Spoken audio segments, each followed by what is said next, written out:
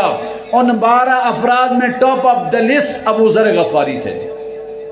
آج بھی آسان ہے من کنت مولا کا ترانہ پڑھنا آسان ہے, من کنت مولا کی منقبت پڑھنا آسان ہے. من کنت مولا کے مطابق زندگی گزارو, من کنتم مولا کے مطابق دوستی اپناؤ, من کنتم مولا فہذا علی مولا کے مطابق اپنی زندگی کے طرز میں تبدیلی لاؤ, اپنی اکانومی میں تبدیلی لاؤ, اپنے سیاسی موقف میں تبدیلی لاؤ, اور اپنے زمانے کے امام خامنائی کے پیروکار بن کے دکھاؤ. یہ چیلنج ہے. اس میدان میں صرف ابو ذر غفاری جیسے چند افراد نظر آتے ہیں.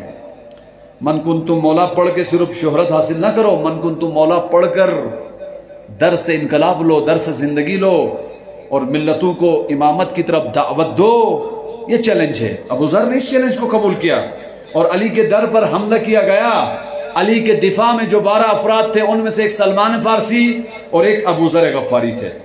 وفادار تھے در اہل البیت سے. اس لیے یہ صحابہ ہیں جو صحابہ کے مقام کو بھی بلند کرتے ہیں. ابو ذر غفاری صحابہ کا بھی فخر ہیں, صحابہ کا بھی امتیاز ہے, جس نے رسول اکرم کے عشق و اطاعت کا امتحان بھی پاس کیا.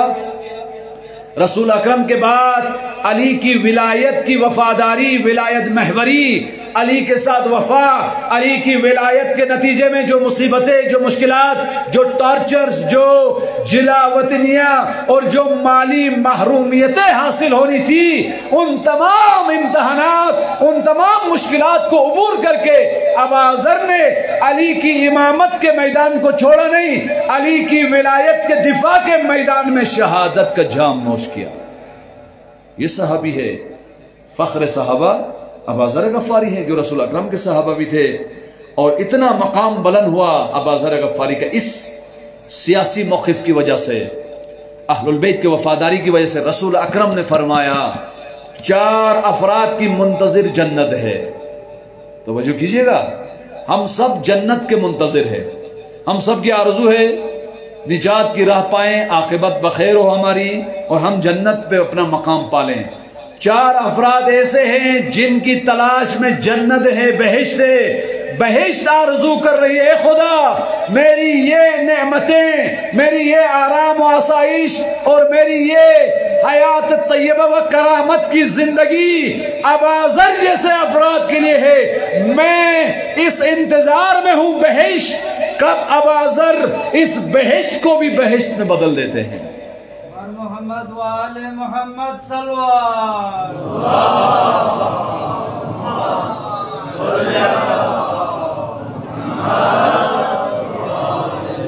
ان 4 افراد میں سے ایک سلمان, ابو ذر غفاری, مقداد و عمار یاسر.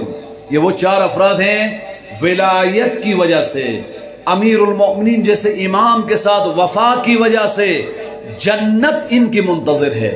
سمجھ میں آ گئے بلندی کا مقام؟ بلندی کا مقام ہالی ووڈ نہیں جوان, بلندی کا مقام زمانے کے رہبر کو سمجھنا, زمانے کے رہبر کے مطابق اپنی زندگی کا قبلہ درست کرنا, زمانے کی فکر, منطق, مکتب کے مطابق اس مکتب کے اندر غرق ہو جانا, غوطہ ہونا, اس فکر کے مطابق اپنی تربیت کرنا, یہ بلندی عطا کرتی ہے انسانوں کو. آج اسی ولایت امیر المومنین کا سلسلہ ولایت فقیہ ہیں, رہبر معظم ہیں. بلندی چاہتے ہو جوان, اس رہبر کی فکر کو سمجھو, اس رہبر کے راہ کو سمجھو, اس رہبر کی منطق کے مطابق اپنی زندگی کو بدلو. آپ کو بھی بلندیاں, آپ کو بھی کرامت, آپ کو بھی شرافت ملے گی. ولایت محوری, ولی کی اطاعت, رہبر کی اطاعت انسان کے اندر ارتقا لاتی, انسان کو عزت و کرامت کا بلند ماؤنٹ ایورسٹ بنا سکتا ہے. اس فکر کا نام فکر امامت و فکر و راہ امامت و راہ ولایت فقیہ ہے. یہ ابو ذر غفاری نے یہ راستہ بتا دیا ہمیں. آخری پیغام جناب ابو ذر غفاری کا یہ بھی رسول اکرم نے ٹائٹل دیا ہے کہ ابو ذر غفاری اتنے سچے تھے اور سچائی کو اتنا پسند کرتے تھے, روئے زمین پر ابو ذر سے بڑھ کر کوئی انسان سچا ہو ہی نہیں سکتا. اب کوئی سوال کرے گا اہل البیت کدھر؟ اہل البیت تو ابو ذر کے رہبر ہیں. اہل البیت ابازر کے پیشوا ہیں، اہل البیت نے تو ابازر کو اس مقام تک پہنچایا، یہ غیر اہل البیت کے مقامات میں ابازر کا مقایسہ ہوتا ہے۔ اہل البیت کا تو شاگرد ہے ابازر، سچائی کو پسند کیا ابازر نے، سچائی کا امام علی نصیب ہوا ابازر کو، اور سچائی کے امام کی راہ میں قربانیاں دی، اور بنو امیہ کے مقابلے میں ڈٹے رہے۔ بنو امیہ نے مال ہڑپ کیا، ابو ذر نے ان کے مقابلے میں قیام کیا۔ بنو امیہ نے مال ہڑپ کیا، سورہ توبہ کی آیت نمبر 34 بیان کی کہ جو لوگ مال ہڑپ کر کے اللہ کی راہ میں خرچ نہ کرے، ذخیرہ اندوزی کرے، ان خود غرض لوگوں کا ٹھکانہ جہنم ہے۔ اس قیام کے نتیجے میں ابا ذر کو جلا وطن کیا گیا، کہاں؟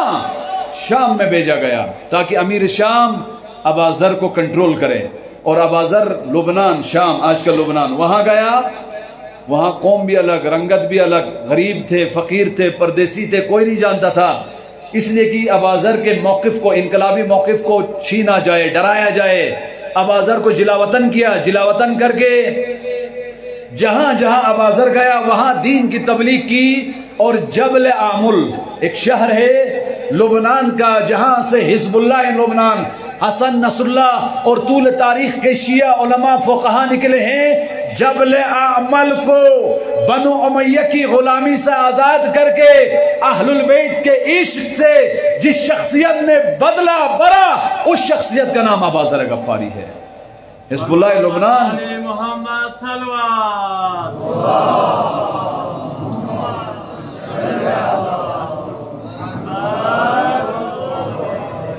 حزب اللہ لبنان، امام زمانہ بلندتر صلوات،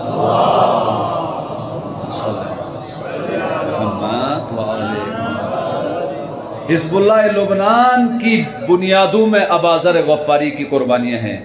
اب ابا ذر کنٹرول نہیں ہوئے، ابا ذر کو لالچ دی گئی، خریدا گیا، دینار دیے گئے، پیسے دیے گئے، بینک بیلنس دیا گیا، آج کے زمانے کے مطابق ہوٹل دیے گئے، بڑی پوسٹیں دی گئی، کتنے پیسے اربوں خربوں ڈالرز دیے گئے، لیکن ابا ذر نے قبول نہیں کیا۔ ابا ذر کو دھمکی دی، کہا جلا وطن کیا ہے، مشکلات ہیں، بھوکا ہوں، لیکن لا تعلق نہیں رہوں گا۔ بنو امیہ کی غلامی سے نکال کر لبنان کو، جبل عامل کو ولایت علی میں لانے والے رہبر کا نام ابا ذر ہے، اور اسی ابا ذر کی نسل سے شیعہ بننے والے افراد، وہ لبنان کے مومنین، انہوں نے لبنان کو اسرائیل کی غلامی سے نکال کر لبنان کو آزاد کر کے سنی، شیعہ، عیسائی، یہودیوں کے لیے امنیت کا ملک بنایا ولایت فقیہ کی تعلیمات کے نتیجے میں۔ اب اس ابا ذر غفاری کو وہاں سے بھی جلا وطن کیا گیا، ننگی اونٹ کے ساتھ باندھا گیا، تیزی سے مدینہ بھیجا گیا۔ جب ابا ذر مدینے میں لائے گئے دوبارہ تو ان کے ران کا گوشت گل گیا تھا اور ہڈیاں تک گوشت ختم ہوا تھا، خون ہی خون جاری تھا۔ ربضہ جیسے صحرا میں اس کی بیوی، اس کی بیٹی اور ابو ذر کو جلا وطن کیا گیا۔ وہاں بھی ابا ذر نے تبلیغ دین کو نہیں چھوڑا، اور آخر میں وہیں پر مقام شہادت پر فائز ہوئے، اور مالک اشتر، رسول اکرم نے خوشخبری دی تھی آپ ربضہ کے صحرا میں ولایت و محبت علی کے دفاع میں سمجھوتا نہیں کرو گے اور شہید کر دیا جائے گا۔ مالک اشتر آ کر آپ کا غسل و کفن دیں گے ابا ذر، اور اس حال میں آپ کی جان نکلے گی جب آپ تمام امتحانوں کو پاس کر چکے ہوں گے اور خدا کے محبوب ترین انسان آپ بن چکے ہوں گے۔ یہ ابا ذر غفاری ہیں، یہ ہمارا درس ہے، ماڈل ہے، معلم ہے ابا ذر۔ آج امام زمن کے لیے بھی اس طرح کے ابا ذر چاہیے۔ امام زمن کا موقف ڈر کر، سہم کر، چھپ کر، جھجک کے ساتھ بیان کرنے والے کبھی ابا ذر کی راہ پر نہیں چل سکتے۔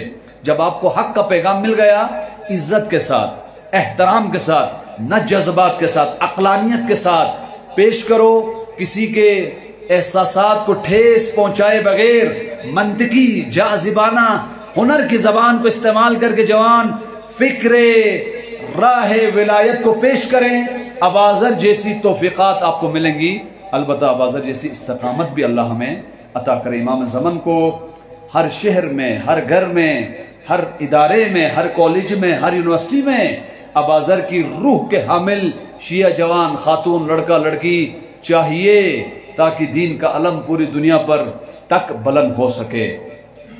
یہ وہ صحابہ تھے، کاش یہ صحابہ شام میں آیا بازر، اسی شام میں علی کی بیٹیوں کو اسیر بنا کے لایا گیا۔ کاش ابازر جیسے چند افراد بھی ہوتے اسی شام میں تو زینب نامحرموں کی مجلس میں ننگے سر نہیں جاتی۔ ابازر جیسے چند صحابی اسی شام میں ہوتے تو سکینہ زندان شام کے اندھیرے میں تڑپ تڑپ کر شہید نہ ہوتی۔ اگر ابازر جیسے ولایت اہل البیت کا عاشق، نڈر، شجاع، تنہا قیام کرنے والا صحابی ہوتا، سجاد بیمار امام کی پشت پر تازیانے نہ پڑتے۔ یہ ایام سخت عزادارو۔